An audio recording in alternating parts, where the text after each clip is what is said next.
স্বাগত অষ্টম শ্রেণীর শিক্ষার্থীদের আজকের এই অনলাইন ক্লাস থেকে। শিক্ষার্থীরা, আশা করি তোমরা করোনার এই দুর্যোগের মধ্যে নিজকে সুরক্ষিত রেখে স্বাভাবিকভাবে জীবনযাপন করছো। যত দুর্যোগ যত কিছু থাকুক, আমাদের লেখাপড়া পাশাপাশি চালিয়ে যেতে হবে। আমাদের জীবন থেমে থাকতে চলবে না। তার এই নিরিখে আমরা আমাদের সুযোগ্য প্রধান শিক্ষকের নেতৃত্বে তার পরামর্শ অনুযায়ী অনলাইন ক্লাস চালিয়ে যাচ্ছি। আশা করি তোমরা অনেকেই আমাদের এই ক্লাসগুলো উপভোগ করছো। তো তারই ধারাবাহিকতায় আমি আজকেও ক্লাস শুরু করছি। আমি ইতিমধ্যেই বিগত 5টি ক্লাস কমপ্লিট করি পাংচুয়েশন মার্ক এবং ক্যাপিটালাইজেশন শেষ করেছি। তো সেদিন কথা ছিল আমি আজকে অ্যাক্টিভিটি দিব আমাদের প্র্যাকটিসের জন্য। তো আমি সেই সুবাদে ক্লাস শুরু করছি। তোমরা একটু মনোযোগী হয়ে ক্লাসটা শ্রবণ করো। অ্যাক্টিভিটি আমি এখানে 1, 2, 3টি টপিক লিখেছি। সেগুলোর মধ্যে পাংচুয়েশন মার্ক এবং ক্যাপিটালাইজেশনের প্রচণ্ড অভাব রয়েছে প্রত্যেকটি বাক্যে। তো সেটাকে আমি আইডেন্টিফাই করব। আমি করব, দ্যাট মিনস তোমরা আমার সাথে সাথে সেটা করতে হবে। প্রথম আইডেন্টিফাই করব, তারপর যেখানে যেটা কমতি বা শর্টেজ রয়েছে সেটা আমরা খুঁজিয়ে দেব, সঠিক করে দেব। আর এই জাতীয় আলোচনার ক্ষেত্রে তার একটি কথা বলা প্রয়োজন। এই জাতীয় টপিকগুলো সাধারণত দু ধরনের হয়। একটি হচ্ছে ন্যারেটিভ বা বর্ণনামূলক, সেখানে বক্তা বা শ্রোতা থাকে না, সাধারণ বর্ণনা, যে কোনো কিছু সাধারণ বর্ণনা, এই এক ধরনের।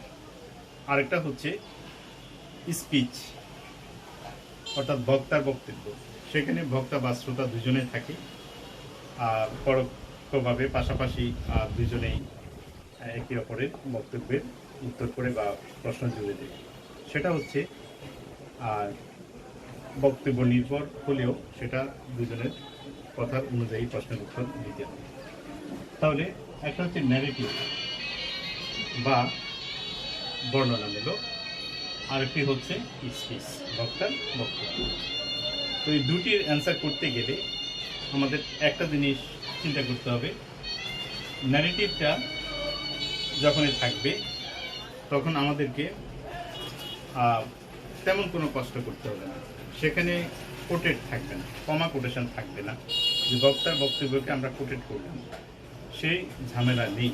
সুতরাং এই জাতীয় প্রশ্ন যদি থাকে তাহলে উত্তর অত্যন্ত সহজ। সেখানে শুধু ফুল স্টপ বসবে বা কোশ্চেন মার্ক বসবে বা এক্সক্লেমেশন সাইন বসবে, এই জাতীয় কিছু, বা কমা বসবে, কিন্তু কোটেড করতে হবে, সে জাতীয় তেমন ঝামেলা নেই। আর স্পিচের ক্ষেত্রে সেখানে যেহেতু বক্তা শ্রোতা দুজনে রয়েছে, তাদের নিজস্ব বক্তব্য রয়েছে, তো সুতরাং আমি আগে বলেছি যে বক্তা যখন কোনো বক্তব্য বলে তার বক্তব্যকে অবশ্যই আমরা কোটেড করতে হবে।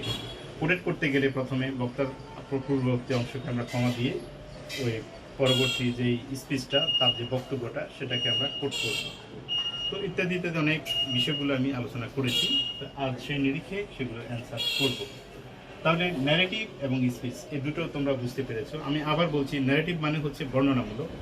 ওই বর্ণনামূলক অ্যান্সার করতে গেলে আমাদের তেমন কষ্ট করতে হবে না, অর্থাৎ কমা কোটেশন বা এই জাতীয় ঝামেলা ফেস করতে হবে না। আর স্পিচটা হচ্ছে সেখানে যেহেতু বক্তা বক্তব্য থাকবে এবং শ্রোতাও তারও বক্তব্য থাকবে, সেক্ষেত্রে বক্তব্য অংশটুকুকে আমরা কোটেড করতে হবে। এবার আসো activity 1। An honest man always speaks the truth. People respect him for his honesty. A dishonest man always tells a lie. We should try to be honest. এই টপিকটা পড়লে একটি জিনিস বোঝা যায় যে মনে হয় যেন এখানে পুরো টপিকটাই একটা বাক্য, এবং এখানে কোনো দাড়ি কমা, দ্যাট মিনস এখানে কোনো ফুল স্টপ বা কমা বা কোনো পাংচুয়েশন মার্ক এখানে নেই, তার মানে পুরোটাই একটা বাক্য।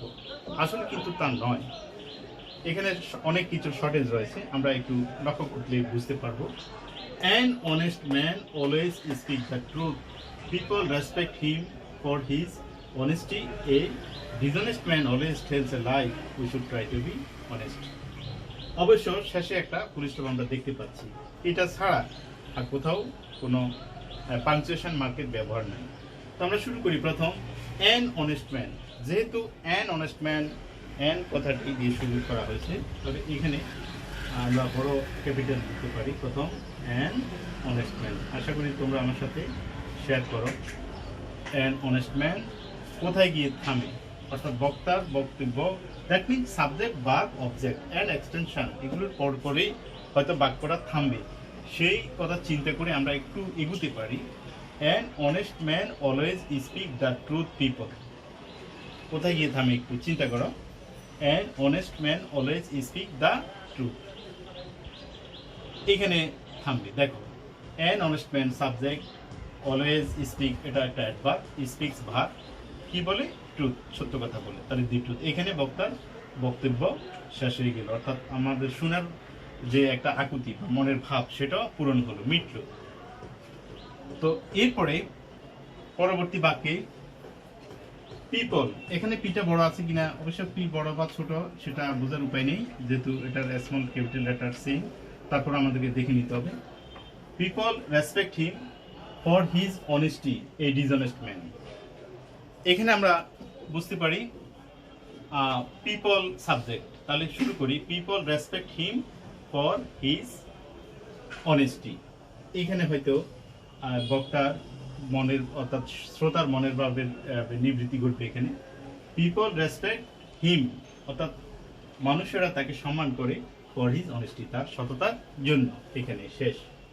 পক্ষান্তরে পরবর্তী আরেকটা ভার্ব আমরা বাক্য শুরু করবো, এখানে এই যে আছে, তাহলে এটা ক্যাপিটাল দিয়ে দিই, বাক্যে প্রথমে যেহেতু ক্যাপিটাল হয়। হ্যাঁ, a dishonest man, a dishonest man always tells a lie. দেখো বক্তার বক্তব্য শেষ হয়ে গেল এখানে, সম্ভবত এখানে a dishonest man always tells a lie, full stop. শেষ বাক্যটা দেখতে পাচ্ছি, we should try to be honest, we should try to be honest. এখানে অবশ্যই কোনো কোশ্চেন মার্ক ছিল না, যেহেতু ইন্টারোগেটিভ সেন্টেন্স ছিল না বা আদার সেন্টেন্স ছিল না, বেশিরভাগ সেন্টেন্স সব সেন্টেন্সগুলোই অ্যাসার্টিভ, তাই আমরা প্রত্যেকটা অ্যাসার্টিভ সেন্টেন্সের শেষে ফুল স্টপ মার্ক দিয়েছি। এবার দেখো কোথাও কোনো ক্যাপিটাল লেটারের ব্যবহার আছে কিনা।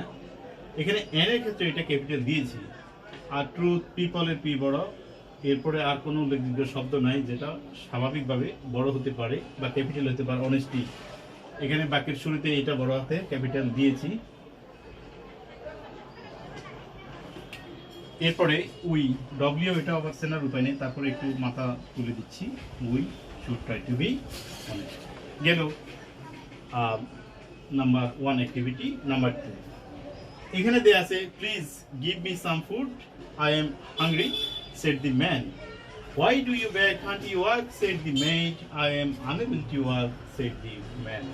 আসলে এইভাবে পড়লে বা এইভাবে লেখার গতিবিধি দেখতে মনে হয় এই টপিকটি কমপ্লিটলি একটা বড় একটা বাক্যে গঠিত, আসলে কিন্তু তা নয়। তাহলে আমরা লক্ষ্য করি, প্লিজ, যেহেতু এখানে এটা ছিল উপরের বিষয়টা ছিল মূলত ন্যারেটিভ, এটা কিন্তু ন্যারেটিভ নয়, এখানে কিন্তু বক্তা এবং শ্রোতা রয়েছে। যেমন দেখো, please give me some food, I am hungry, shed the man, এই মানুষটা এই সামনের কথাগুলো বলেছে।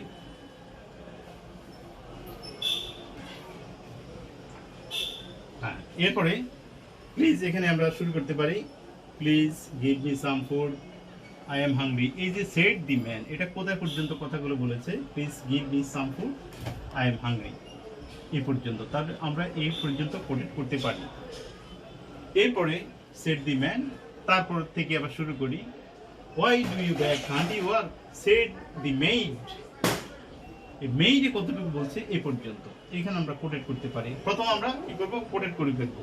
কার বক্তব্য কতটুকু সেগুলোকে আমরা কোটেড করে ফেলি। এরপরে I am unable to work said the man, I am unable to work, এই পর্যন্ত আমাদের প্রাথমিক কাজ শেষ। তাহলে বক্তার বক্তব্যের মূলক এই জাতীয় টপিকগুলোকে করতে প্রথমে আমরা সেইড বা কে বলছে তার মুখ থেকে যে কথাগুলি বেরিয়ে আসছে সেগুলোকে আমরা কোটেড করে ফেলব।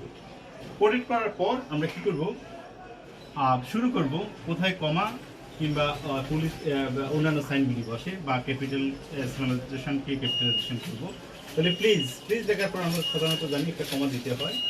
Please give me some food, প্রথম বাক্য শেষ, মানে দেখো please give me some food. এরপরে আই, আমি বলেছি আগে আমি অর্থে আই সবসময় ক্যাপিটাল হয়। I am hungry, full stop, এখানে শেষ, সেট দি। তাহলে যদি বক্তার পিছনে থাকে তাহলে এখানে কমা দিয়ে শেষ করতে হবে, এখানে কমা দিতে হবে। হ্যাঁ, সেট দি ম্যান। এটা আবার শুরু, ওয়াই ডব্লিউএইচ, এটা বড় কিংবা ছোট বোধগম্য নয়, তাহলে একটু বড়, তারপর মাথা উঠিয়ে দিই। হোয়াই ডু ইউ ব্যাগ, এখানে একটা question, why do you beg, can't you walk, এখানে অ্যানাদার কোশ্চেন, দেখো। তাহলে সেট দি মেট, তাহলে এখানে আমরা কোশ্চেন মার্ক করেছি বাক্যগুলোকে সেপারেটলি, তাদের পরবর্তী যা বসে তা বসিয়েছি। এবার আবার শুরু, আই এম, আমি বলেছি আমি হচ্ছে আই বড় বা প্রথমে থাকলেও বড় হাতের ক্যাপিটাল হবে এবং ভিতরে থাকলেও ক্যাপিটাল হবে। I am unable to work said the man, কি করলো। তাহলে এখানে যেহেতু বাক্যটি শেষ, এখানে ফুল স্টপ দিয়ে দিলাম। আর ক্যাপিটালাইজেশনের ক্ষেত্রে পি বড় হাতের আছে কিনা আমাদের দেখতে হবে। মি সাম ফুড, আই বড় হাতের দিলাম, hungry man, Y H W বড় হাতের আছে। কান্ট ইউ, এখানে সিটা একটু মাথা তুলে দিই, can't you work said the maid, I am unable to, I বড় হাতের আছে, work said the man, and this is completed. এরপরে একটা আছে activity number 3, why are you sitting in the room alone, can't you see the sky is clear?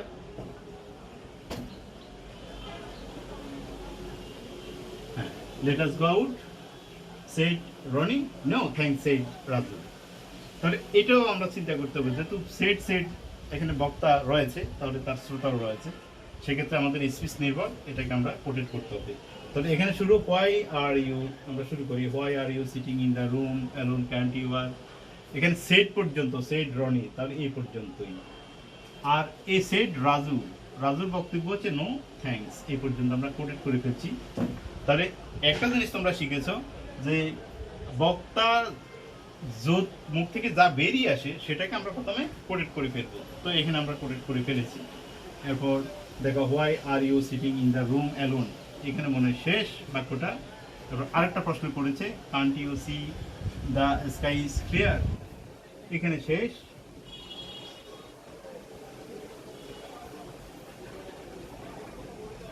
প্রশ্ন উত্তর দিলাম। এরপর আবার let us go out said Roni, আরেকটা কথা বলছে এখানে, এখানে আমরা ক্ষমা দিয়ে দিই, যেহেতু পিছনে সেই নো থ্যাঙ্কস সেড রাজু। এরপর ক্যাপিটালাইজেশন, ডব্লিউ বড় হাতের, তারপরে সি বড় হাতের আছে অবশ্যই, এরপর লেট আছে এক বড় হাতের আছে, সেড রনি, নাম সবসময় বড় হাতের হবে রনি, আর সেড রাজু। আমি 3টা দেখিয়েছি, তোমরা তোমাদের রেফারেন্স বুক থেকে বা গ্রামার বই থেকে অনেকগুলো আছে সেখানে করে নিতে পারো। এভাবে প্র্যাকটিস করলে আমার মনে হয় তোমরা ভালো করতে পারবে, বিশেষ করে পাঞ্চুয়েশন অ্যান্ড ক্যাপিটালাইজেশন মার্কের মধ্যে। তো ছাত্রছাত্রীবৃন্দ, পরবর্তী ক্লাসে আমি আরও কিছু আলোচনা করব, সেই আশাবাদ ব্যক্ত করি আমি আজকের মতো ক্লাস শেষ করছি। ধন্যবাদ সবাইকে।